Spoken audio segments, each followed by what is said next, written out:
নমস্কাৰ গ্ৰহণ কৰিব ছাৰ বাইদেউসকল। আজিও মই এই ভিডিঅ'টোত দুটা লিখনি উপস্থাপন কৰিব বিচাৰিছোঁ। ৰাজু কুলি ছাৰে এটা লিখনি লিখিছে আৰু টিংকু টায়ং ছাৰে এটা লিখনি লিখিছে। এই দুটাৰ ওপৰত কিছু বিশ্লেষণ কৰিবলৈ বিচাৰিছোঁ। মই শেষলৈকে চাই থাকিব ভিডিঅ'টো।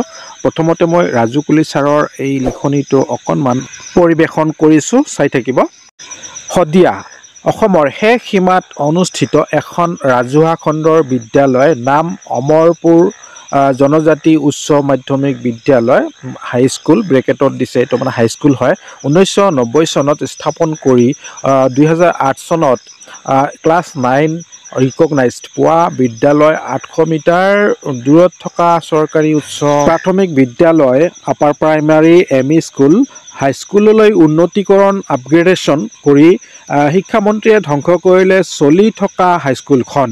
ছাৰসকল সাৱধান, একে চৌহদত একে কেম্পাছত থকা ভেঞ্চাৰ আৰু চৰকাৰী বিদ্যালয়সমূহ। তিনিচুকীয়া জিলাৰ অপ্ৰাদেশিকৃত শিক্ষক সন্থাৰ সভাপতি নোমল চন্দ্ৰ দলে ছাৰৰ লগত টিচিংছ এণ্ড নন টিচিংছ ষ্টাফছ বৰ্তমান পানীত হাঁহ নচৰা অৱস্থা। শিক্ষামন্ত্ৰীৰ উদ্দেশ্য ষড়যন্ত্ৰ কৰি আইন বনাই ৰাইজে প্ৰতিষ্ঠা কৰা ৰাজহুৱা খণ্ডৰ বিদ্যালয় শেষ কৰিবলৈ গৈ আছে।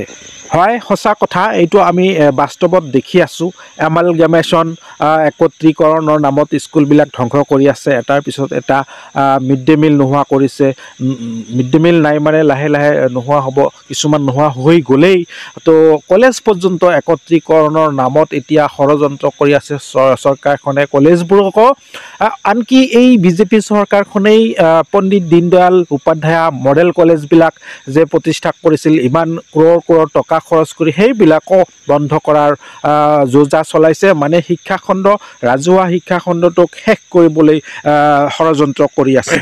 এনেধৰণৰ প্ৰসংগত আচলতে টিংকু টায়ং ছাৰে এটা লিখনি লিখিছে, সেইটো অকণমান মই দেখুৱাব বিচাৰিছোঁ আৰু পাঠ কৰি দিব বিচাৰিছোঁ।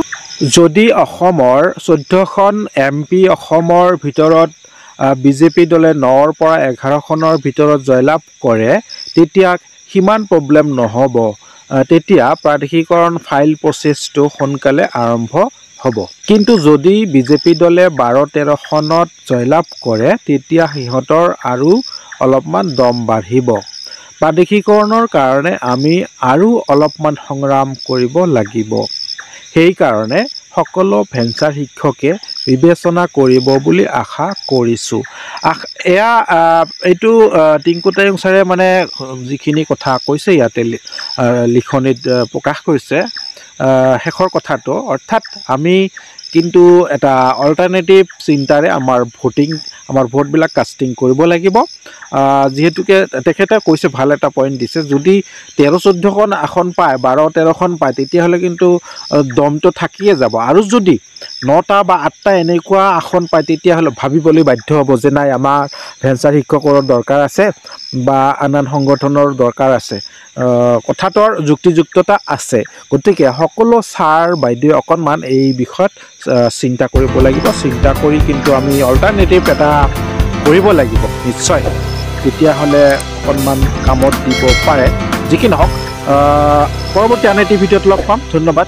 জয় আই অসম।